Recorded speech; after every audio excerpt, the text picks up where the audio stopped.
mask. I might need that. Yeah. Hello, Michigan. It's good to be back. It really is. And John, thank you for that introduction. The truth of the matter is, there's a reason why the American labor movement across the board has the single best workers in the world, because you're the best trained. I wish the American people understood how much serious training goes into being a union worker. I really mean it. You're the best in the world. I was kidding. Someone said to me earlier that I said, I'm a union president. I'm president of sports unions, not labor unions. And someone pointed out to me that I allegedly have used the word union as president more than the last 7 presidents combined. You built the country. No, not a joke. You built the country. And it's great to be here with several excellent members of Congress. Elisa Slotkin, Alyssa, you don't want to screw around with her. She's an intelligence officer as well, so she's forgotten more than most of you know. But thanks for riding out with me, and thanks for the advice you've given me, and I mean that sincerely, and how we're going to make sure that everything we do here is paid for, and not a single penny raised in taxes of anybody making under 400 grand. And Debbie, you're the best in the world. You and John have been so friends of mine. You've been for so long. You've stepped in and taken over in a way that I think has had to be both emotionally difficult, but you've done an incredible job. And I consider you one of my great friends. Thank you. And Dan, you're okay, Dan. No, you ain't quite like the woman sitting next to you, but all kidding aside. Dan, you've done a great deal. I mean, I really mean it. You're always there for everything that's important to your constituents, and you understand what I'm going to talk about a little bit later. The way we built this country is from the bottom up and the middle out, not from the top down, and you get it. And Andy, as my dad would say, you got good blood, kid. Thank you for what you're doing. Thank you for stepping in, and thank you for the great job you do. Michigan, I also have, it's also fortunate to have an outstanding United States senators who are doing what they're supposed to do. They're in Washington because the Senate's in. Debbie and Gary are in Washington now, and to cast some really important votes to keep things moving. And of course, it's great to be here with my friend. We become friends, an outstanding governor, one of the best governors in the United States of America, and her lieutenant governor who covers her in every way, both in terms of physically and mentally and every other way. And thank you for all you did to help me get elected. I really mean it. Thank you, thank you, thank you. Look, I know there's a lot of noise in Washington. There always is, but it seems to me a little more than usual now. A whole lot of hyperbole, a lot of heat, and I'm here today to try to set some things straight if I can. I want to talk about what's fundamentally at stake for our country now, at this moment. I know it's an overused phrase, but I've been using it a lot. We're at an inflection point. Anywhere from 40 to 80 years in America, there's an inflection point. We have to choose what direction we're going to go, what we're going to do, not Democrat, Republican, but who we're going to be. For a long time, America set the pace across the entire globe.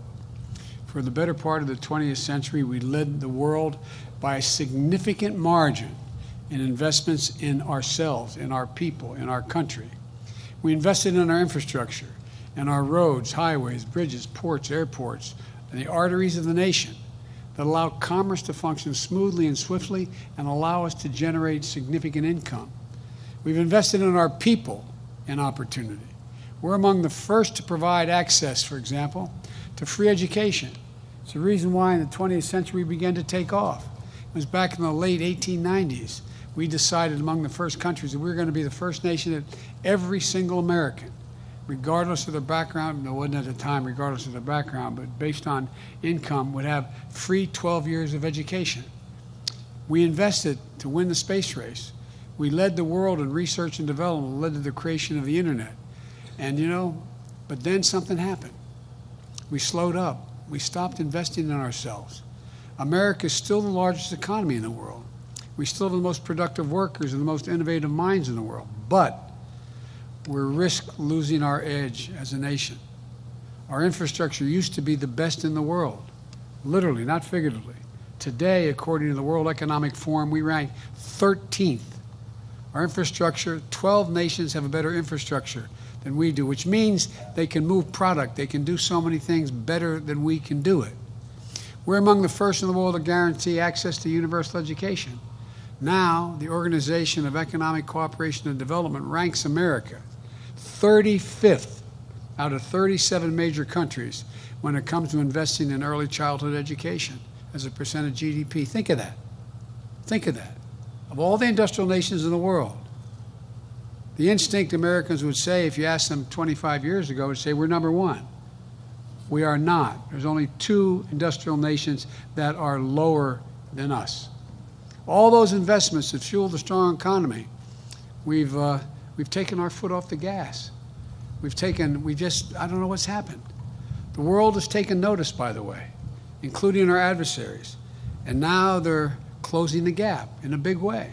So it's essential that we regain our momentum that we've lost and the work of our time, it seems to me, those of us who hold public office, is to prepare ourselves to be more competitive and to win the fast-changing 21st century in the global economy. Things are changing incredibly quickly. That's why I propose 2 critical pieces of legislation being debated back in Washington right now. The first, a bill to invest in our physical infrastructure. And the second is a bill to invest in our human infrastructure. I'll talk about both these bills in just a moment, but first, I want to set one thing straight. These bills are not about left versus right, or moderate versus progressive, or anything that pits Americans against one another. These bills are about competitiveness versus complacency. They're about opportunity versus decay. They're about leading the world or continuing to let the world pass us by, which is literally happening. To support these investments is to create a rising America, America that's moving. To oppose these investments is to be complicit in America's decline. To support these bills is to pursue a broader vision of our nation, and to oppose them is to accept a very cramped view of our future. This isn't about 2 pieces of legislation. It's about the inflection point I mentioned earlier we are in our history, the world history. So, here's what I'm proposing. First, the infrastructure bill. It's about rebuilding our roads, our highways, our bridges, our ports, our airports, our broadband, all the things that need repair. Our arteries of our economy have always been fueled by the economic might and dynamism of Americans. Across the country right now, 45,000 bridges and 173,000 miles of roads, according to engineers, the Society of Engineers, are in poor condition. Right now, including more than 1,200 bridges as the governor's been fighting to repair here in your state, 7,300 miles of roads here in Michigan.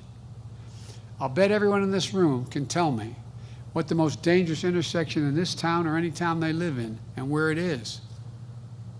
That you hold your breath when you're driving over trying to cross the street. Not a joke. Working with the governor and members of the Congress here, we're going to put hardworking Americans like the operating engineers here in Howell on the job to bring back our infrastructure and bring it up to speed. Good union jobs, not $12, $15, $18, prevailing wage jobs. Wage that give you dignity, that you can raise a family on, that you can hold your head up. This is a blue-collar blueprint for how we restore America's pride. And these are jobs that can't be outsourced. We're going to put plumbers and pipe fitters to work, replacing lead pipes in America, so families and children can drink clean water. 400,000 schools. I mean, it's not just our homes, it's across the country.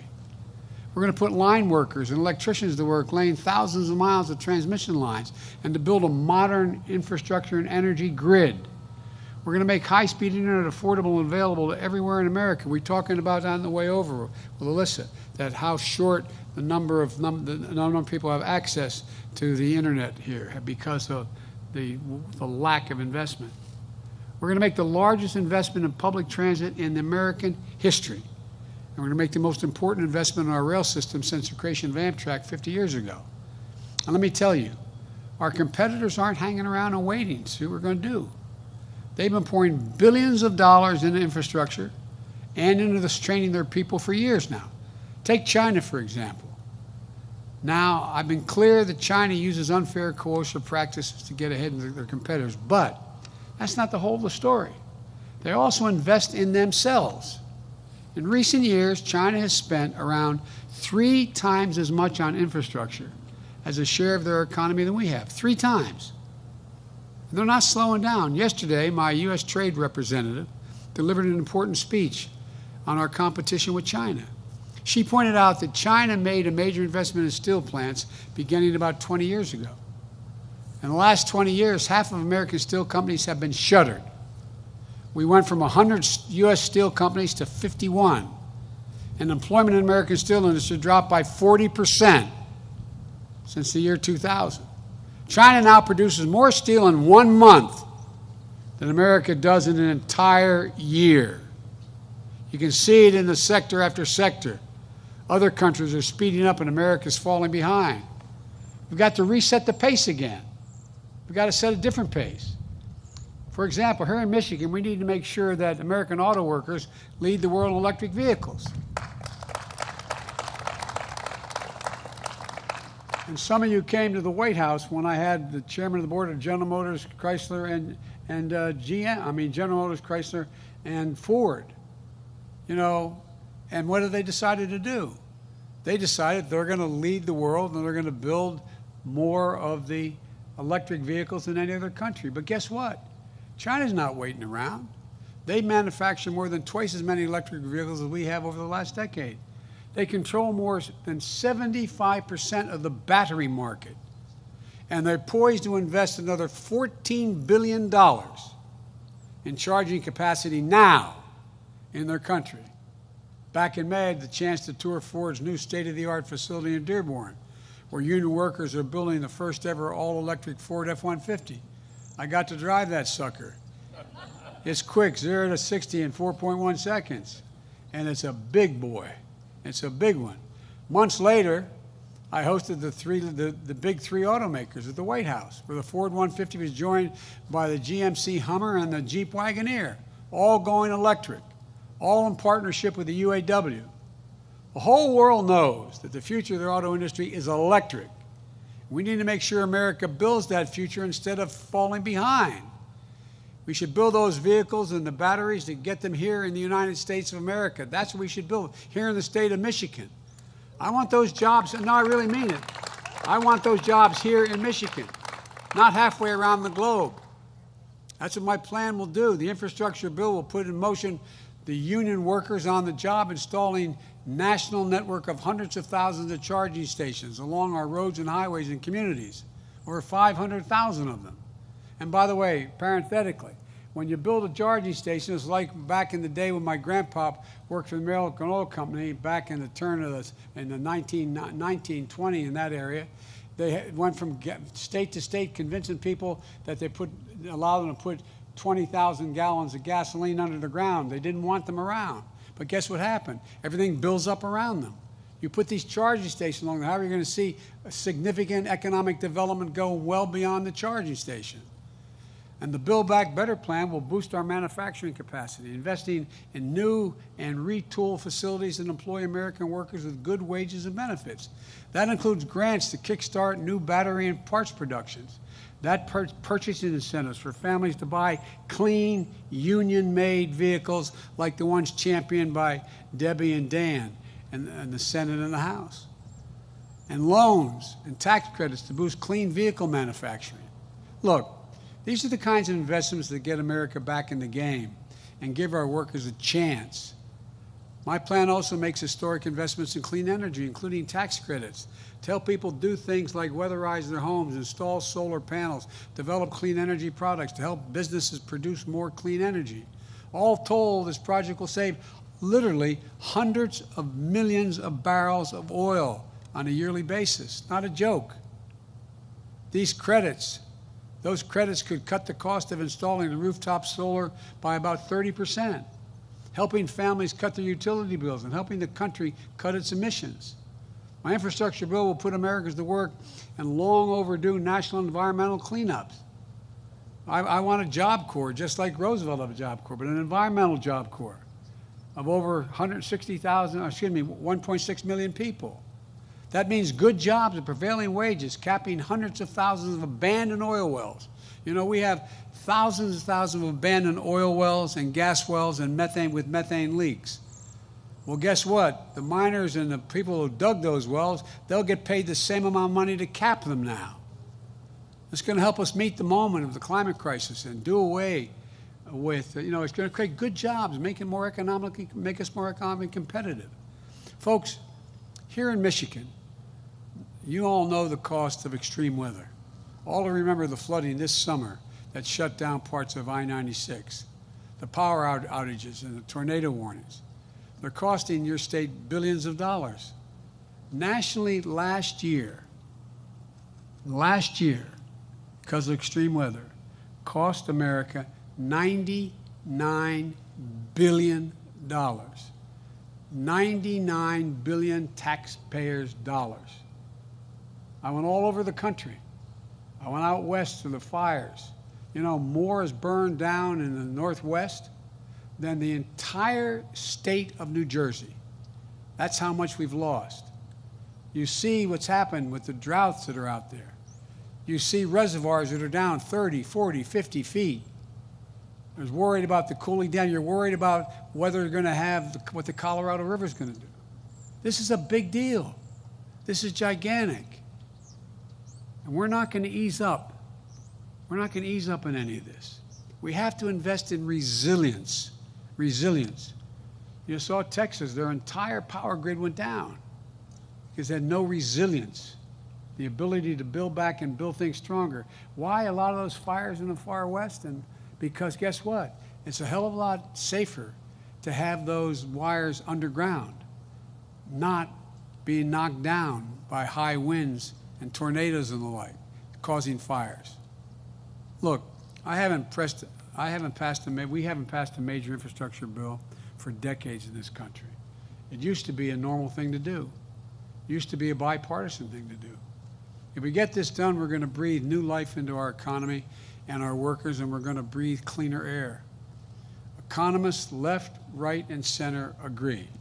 Early this year, Wall Street, not some liberal think tank, Wall Street and a Wall Street outfit called Moody's projected that the investments in these bills could help our economy create an additional 2 million jobs per year, every year, 2 million per year. That's going to be transformative. And here's the deal. The jobs in my plan are people who too often felt left behind and were left behind, left out. 90% of the jobs in this bill, these bills, in my infrastructure plan, don't require a 4-year college degree. We need to get this done. But it isn't enough just to invest in our physical infrastructure. We're going to lead the world like we used to. If we're going to do that, we have to also invest in our people, like you do right here in training, this training facility. That's why my second bill, the Build Back Better plan, that's what it does. Take education, for example. When America said everyone is entitled to 12 years of free public education, universal, a century ago, it gave us the best educated, best prepared workforce in the world. That was one of the reasons why America began to grow so rapidly. It's a big part of why we led the world the bulk of the 20th century. But guess what? If we're going to put together a committee today, like they did in 1898, I think it was, and we were going to invent a public education system, is there any chance we'd say that we thought 12 years was enough in the 21st century? Just 12 years? I don't think so. Study after study shows that the earlier our children begin to learn in school, not daycare, the better for themselves, for their families, no matter what the background they come from, no matter what their background. Recent university studies point out that they're increased by 56% the chance for them to get all the way through 12 years of school without getting in trouble. It's a gigantic deal. It doesn't matter whether mom or dad know how to read or write, or the home is a home that is challenging. But right now, we're lagging behind, while other countries are investing in their children. Today, only about half of 3 and 4-year-olds in America are enrolled in early childhood education. In Germany, France, the United Kingdom, Latvia, that number is more than 90%. 90% of their 3 and 4-year-olds. We're falling further and further behind the curve. It's not just early education. According to one study, we rank 33 out of 44 advanced economies when it comes to the percentage of our young people who have attained a post-high school degree. Anything after high school. We're at the bottom of the heap. I'll bet if I was on a quiz, you're on one of these quiz shows, I ask you that, you would have said maybe we're 2 or 3 or 4. It's ridiculous. My Build Back Better plan gets us back on track. We'll make 4 additional years of public education available to every person in America. 2 years of high-quality preschool at the front end, and investments in community colleges so our students can gain skills they need to carve out a place for themselves in the 21st century economy. And also increase Pell Grants. They're grants for kids making families less than 50 grand, helping them get through community college or a historically backed colleges in order to be able to get a shot so they can live, they can eat while they're going to school. And we'll invest in historic black colleges and universities, which are an essential asset to help to support and to make sure that young people of every background and circumstance have a shot at good paying jobs. Look, this bill also invests in our workforce by providing so much needed breathing room for working families. After all, how can we compete in the world if millions of American parents, especially moms, can't join the workforce because they can't afford the cost of child care or elder care and have to stay home? For example, here in Michigan, the average 2-parent family spends $10,400 on child care costs for just 1 child each year. 30 years ago, the United States ranked sixth among advanced economies in the share of women in the workforce. You know where we are today? 23. 22 countries have a higher percentage of their women in the workforce making a competitive wage than the United States. While our competitors are investing in the care economy, we're standing still. And the fact is, millions of American parents are feeling the squeeze, having a hard time doing their job, earning a paycheck while taking care of their children or their aging parents, and at the same time in this sandwich generation. My Build Back Better plan is going to change that. It's going to cut the cost of child care for most Michigan families by more than half. It's going to extend historic middle-class tax cut to the child care tax credit, which we passed in my American Rescue Plan.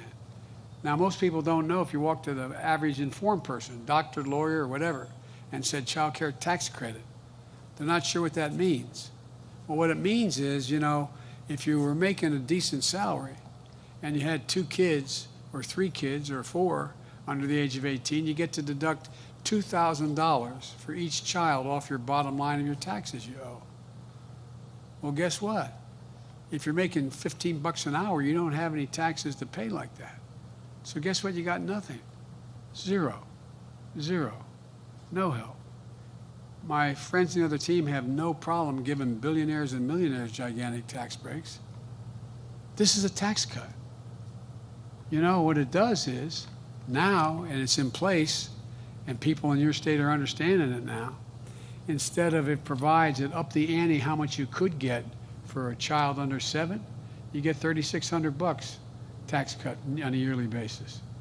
And you get $3,000 for a child under 17. But guess what we did? That means we're doing it on a monthly basis now. It means you're getting either $300 a month or $200 a month, just like a Social Security check at home. It's cut child poverty by 40%. That money's already a life changer for so many working families. And as I said, I was wrong. In Michigan, it's 44% cut in child poverty. We need to keep it going. My plan is going to put Americans to work constructing and rehabilitating safe and affordable housing to help ease the cost of housing while generating even more jobs. In most of the major metropolitan areas of America, you can't afford the housing. And it helps to meet the moment on climate change as well. We're setting the course for America to achieve 50 to 52% reduction in greenhouse gas emissions by 2030, for us to reach net zero emissions by 2050. This bill helps us get there in a way that creates good jobs, makes us global leaders of fast-growing clean energy industries, like electric vehicles, solar and wind power, battery power. The bottom line is this: when we give working families a break, we're not just raising their quality of life, we're putting parents in a position to earn a paycheck. We're also positioning our country to compete in the world. That's what these bills are all about. If you want proof, just come to this training facility. This is where hard-working folks come to learn how to operate road graders and so much more. Where workers use virtual reality to master operating a crane. They learn how to deal with drones, to look underneath bridges and so on. Where young people in Michigan show up and emerge as expert technicians, engineers, heavy equipment operators. They leave here with a shot at something great, a union job with good wages and benefits that allow them to maintain their dignity and their pride. It's a ticket to the middle class. This is where the economy starts, with you, your skills, your dreams, and your limitless potential. The only thing we've been missing is the will from Washington to finally build an economy around you, an economy that gives you and your family a fighting chance to get ahead, gives our country a fighting chance to compete with the rest of the world. We can't get here thinking small. We have to think big. Let me be clear. We need to prepare for 10 years down the line. That's what these bills do. Both these bills spend out over 10 years, not in the first year. So if you take the infrastructure bill, folks, it's described as a $1.2 trillion bill. What that means is that of all those investments in road, bridges, high-speed internet, water, everything else, all of it would be less than 0.5% of our economy each year. And it's all paid for. And they don't increase the debt because they're paid for by asking the very wealthy to begin their pay their fair share. As a matter of fact, a significant portion of this plan cuts taxes for working people. And best of all, the cost of these bills in terms of adding to the deficit is zero. Zero. Zero. And I made a commitment when I wrote these when I was running. No one making under $400,000 a year will see a penny in their taxes go up. That's why in the infrastructure bill, there is no gas tax increase, because people making under $400,000 would have to pay more. It's simple. You're working here at this facility, your spouse is a teacher or a firefighter. There's no reason why, combined, why millionaires and billionaires in this country should be paying at a lower tax rate than you do. Hear me again now. A lower tax rate. A police officer, a teacher, a union crane operator, and a nurse, they pay at a higher tax rate. A higher tax rate. A significant portion of the major corporations in America and the super wealthy. Look, it isn't right. Isn't it right that 55 of the largest corporations in America in this country, and I come from the corporate capital of the world, more corporations are incorporated in the state of Delaware than every other state combined. But you know how much those 55 companies, I could go on more than that, they made over $40 billion and they paid zero in federal income tax. Since the pandemic began, the number of billionaires, and I forget the exact number there are in America, have seen their wealth go up collectively by $1 trillion. $1 trillion. Isn't fair. It needs to change. Look, working folks understand that. That's why, despite the attacks and misinformation, my plan has overwhelming support in the polling data from the American people. They understand what's at stake. They understand that workers and families have a better shot. Americans have a better shot. I'm a capitalist. I think you should be able to go out and make $1 million or $1 billion, but just pay your fair share. Join the crowd, man.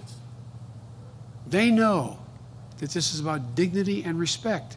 It's about changing the paradigm so the economy works for you, not just for those at the very top.